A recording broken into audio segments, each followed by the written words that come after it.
Interesting topic, right? The fact that Uber sexual assault survivors call for in-car cameras and tech upgrades.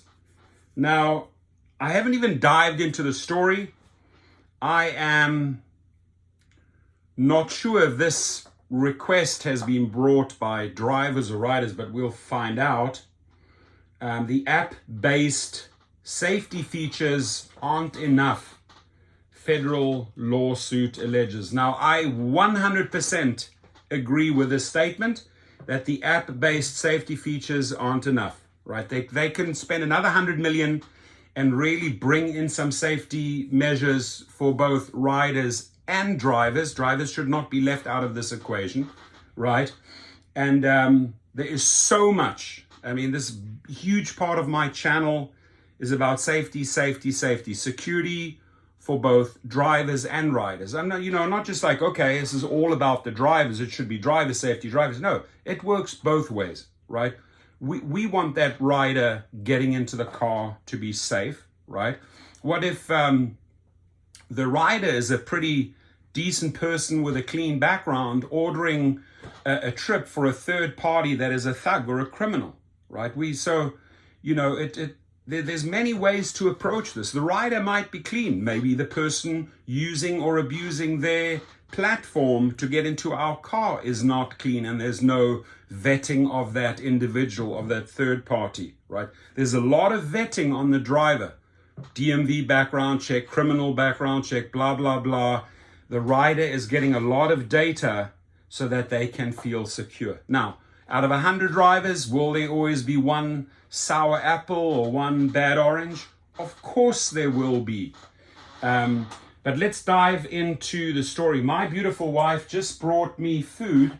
Oh my Lord, can you bring that right to the camera? Because I am hungry. Can you please say hi to the audience? No? No? Why? Because she's in her gym outfit. That's why. Thank you, honey. Well, she made me this amazing bowl of pasta. Damn, let me just take a...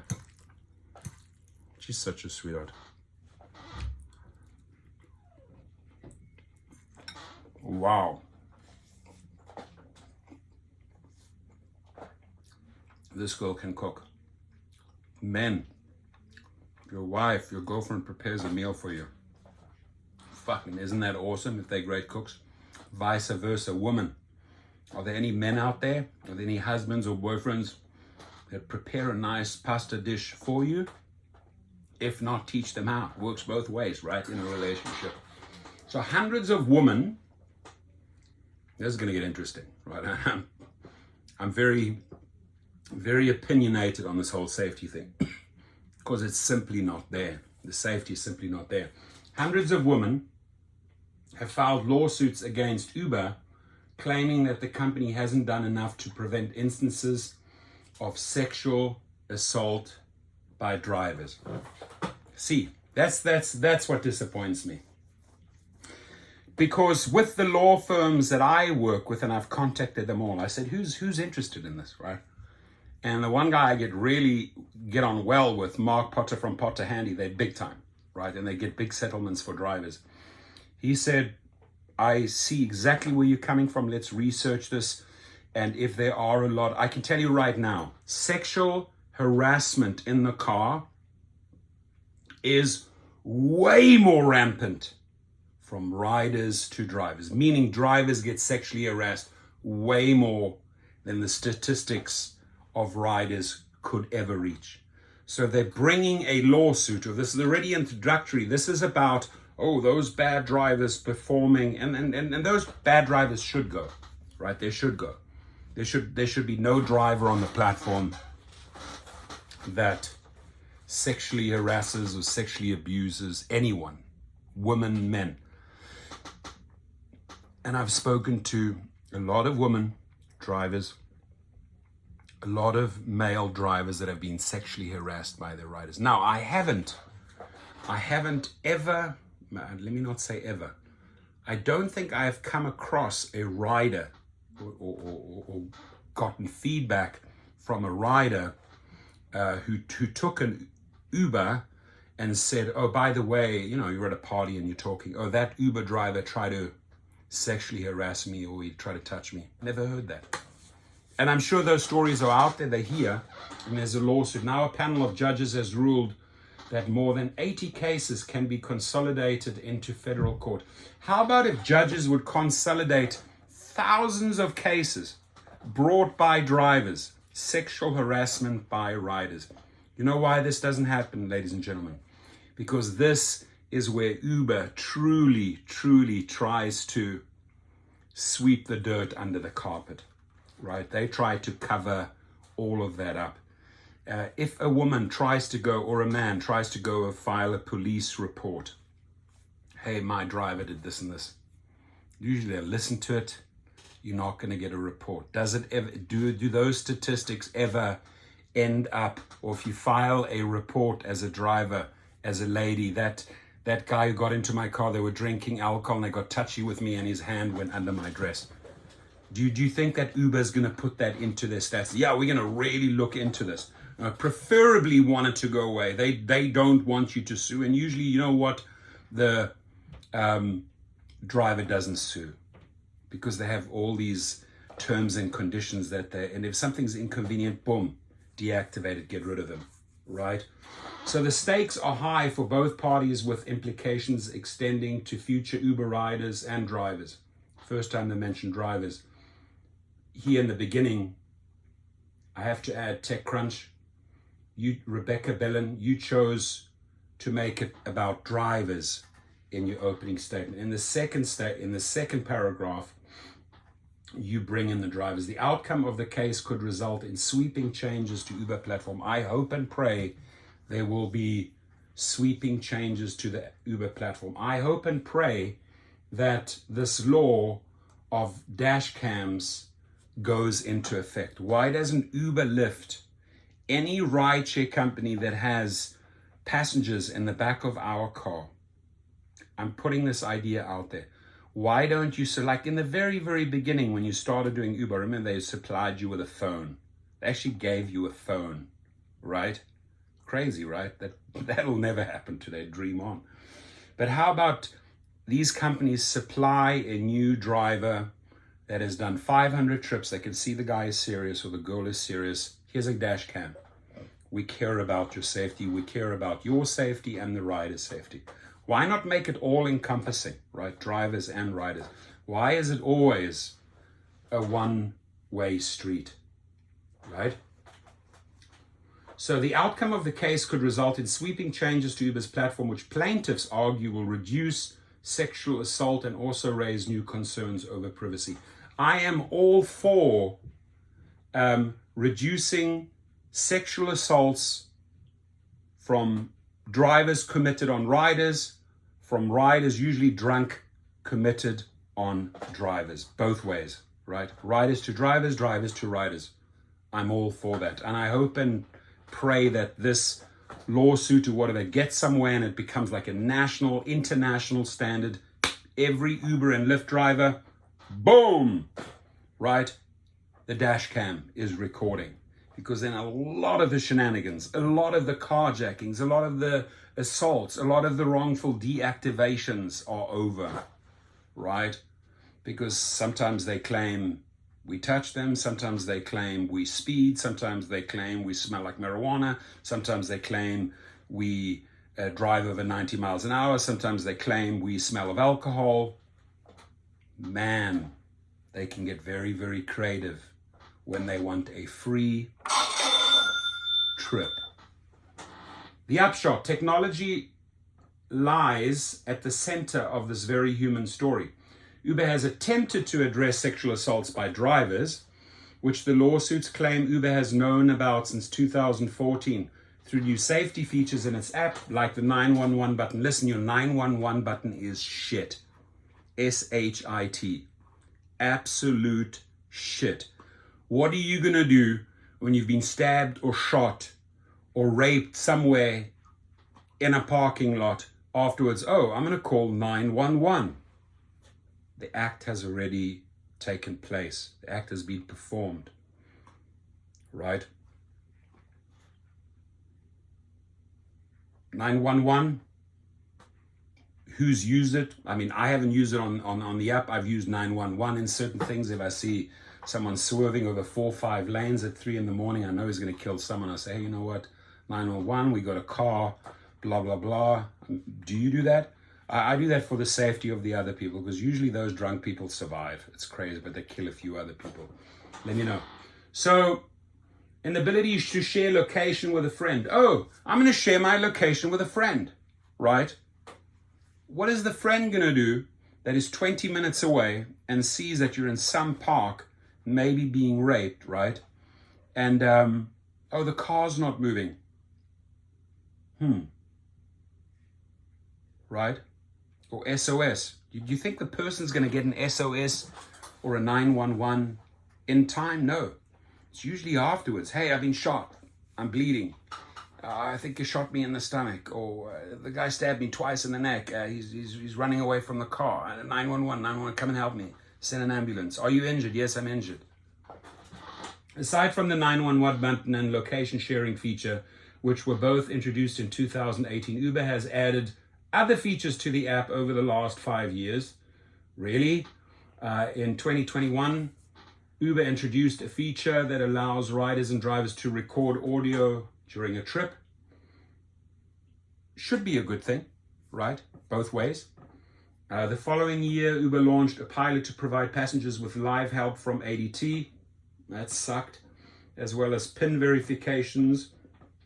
That actually worked pretty well, to ensure passengers are connected to the correct driver. Rachel Abrams, a sexual assault attorney and partner at law firm Pfeiffer, Wolf, Carr, Kane, Conway, and Wise.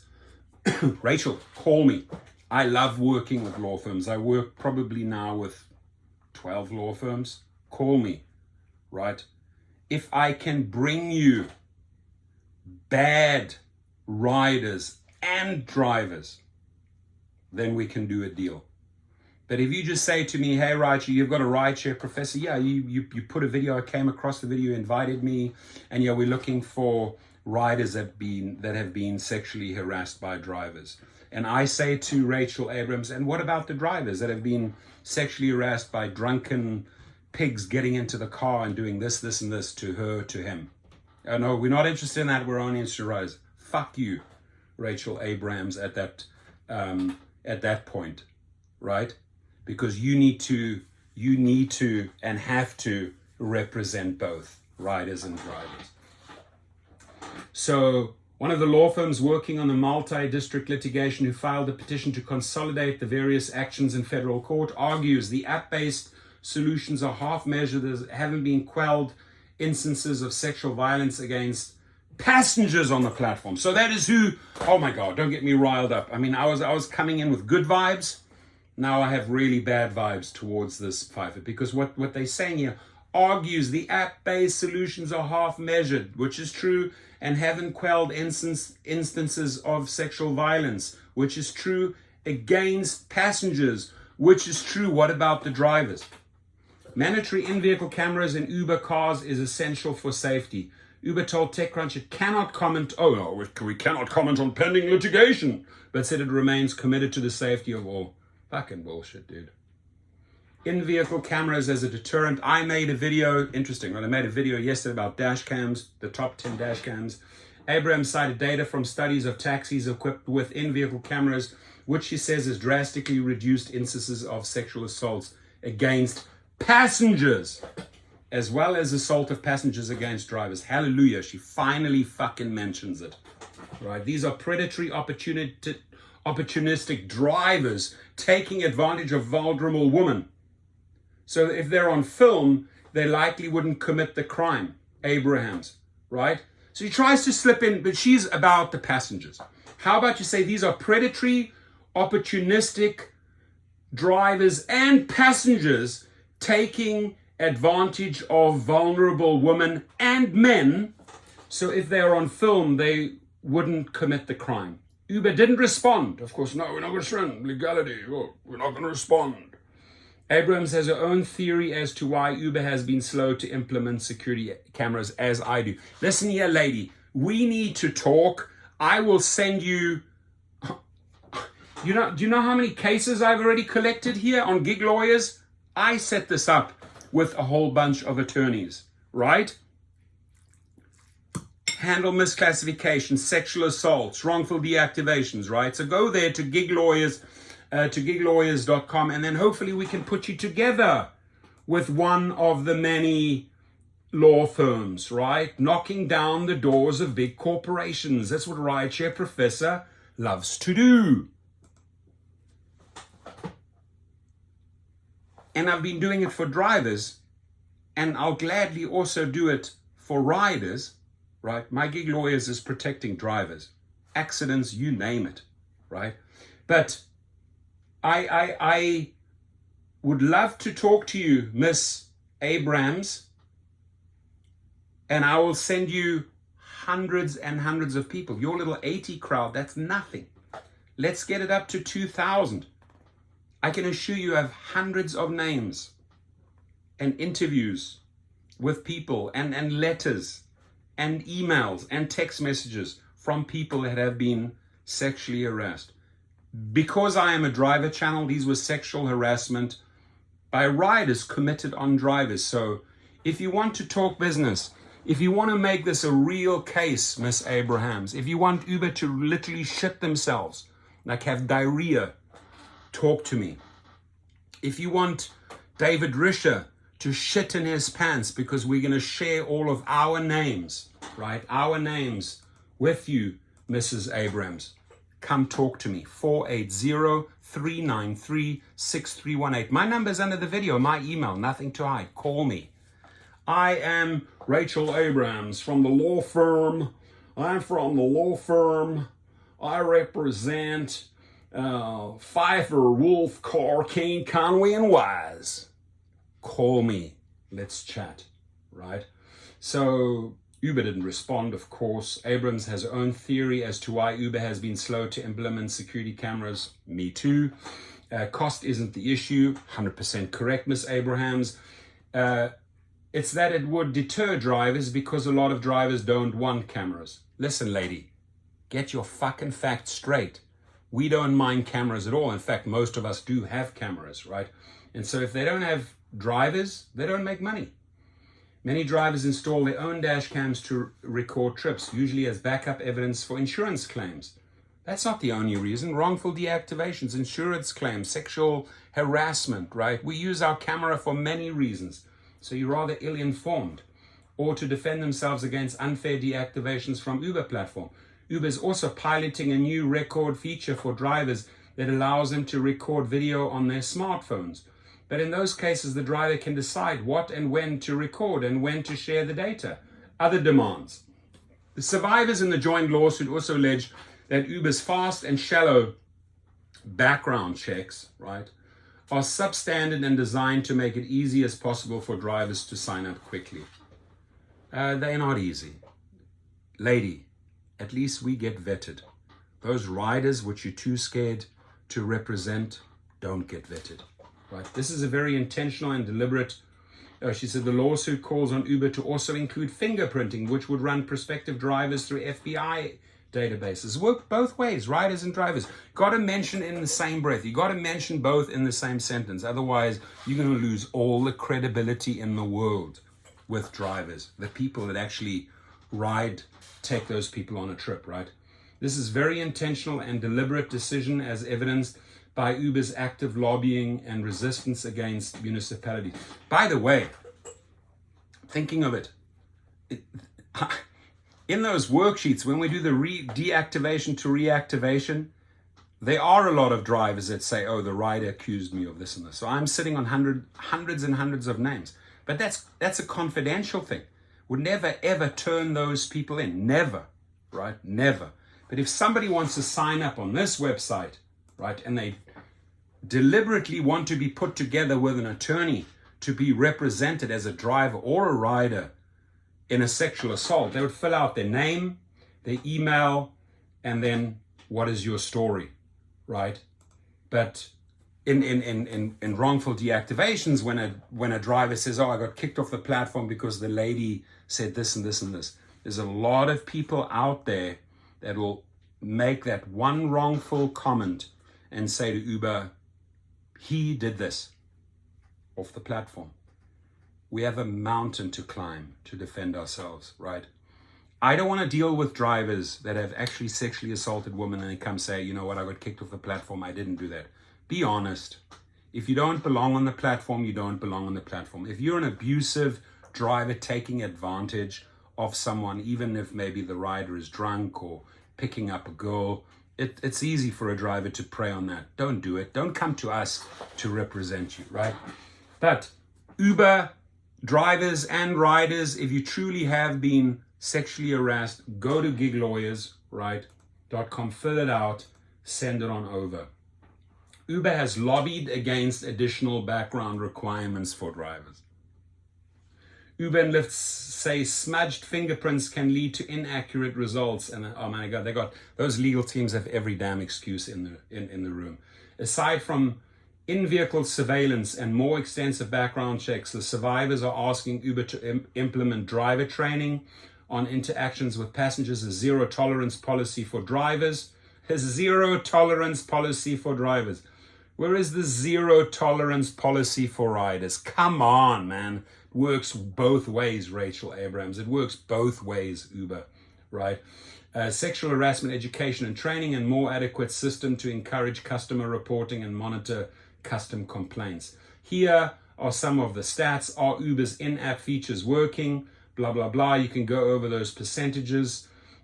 She says the majority of the clients I represent and the women I've spoken to have been sexually assaulted, have experienced A, someone else ordered the ride for them, B, their phone is dead, or they can't locate the phone to use the safety shield, or C, if they could use their phone, they're incapacitated, right? Which is true. I just talked about that.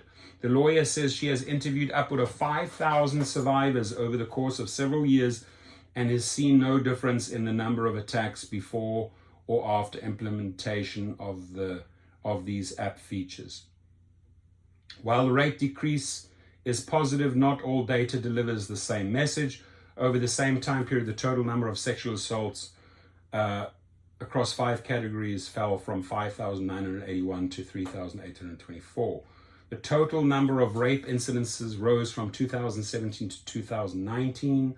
Sexual assaults are an ongoing problem for Uber. Goes on and on and on and on. It says Uber has attempted through several filings for motions to dismiss these suits against them. Of course, they're fighting that like crazy because they can potentially lose millions of dollars. For the entire story, just go to the link in the description, right? I'm just too exhausted right now to read those last few paragraphs. And yes, I do read from these news stories because how could I quote every single individual by name, the company, he said, she said, right? I have to read it out. I have to read it out to the people. It's called news. I share this with you. I want your comments. I want your feedback. I want your opinions. I want your suggestions on this. What should Uber do? Is this law firm right? Should they go beyond the rider? That's why I set this up. Come. Join class actions, right? If you're a driver, if you're a rider, bring us your story. Let us connect you with the right people. That's what I've been working on the last few years, forming these relationships. Rachel Abrams, my invite to you and your law firm, if you are willing to, in writing, accept and include, not just give me in writing, oh, we will look at driver reports against riders. If you're willing in your suit to address riders and drivers, you and I need to have a conversation. Everyone, please be safe, be on the lookout for those thugs, account holders on Uber and Lyft, riders. Make sure that the people that you're loaning your platform or your account to who are driving under your name, make sure you know them. Maybe make sure you don't allow them in their cars and don't order a vehicle for them if you know that they are criminals, pedophiles, sexual abusers. It'll help drivers a lot, and vice versa. I'm going to say this. If you are a driver with bad intentions, right, and want to end up with your name in that lawsuit, Don't get on Uber and Lyft to prey on women and men. Don't prey on weaker people if they're drunk or they can't control themselves, right? Easy prey for you, but you should not be on the platform. Please leave your comments.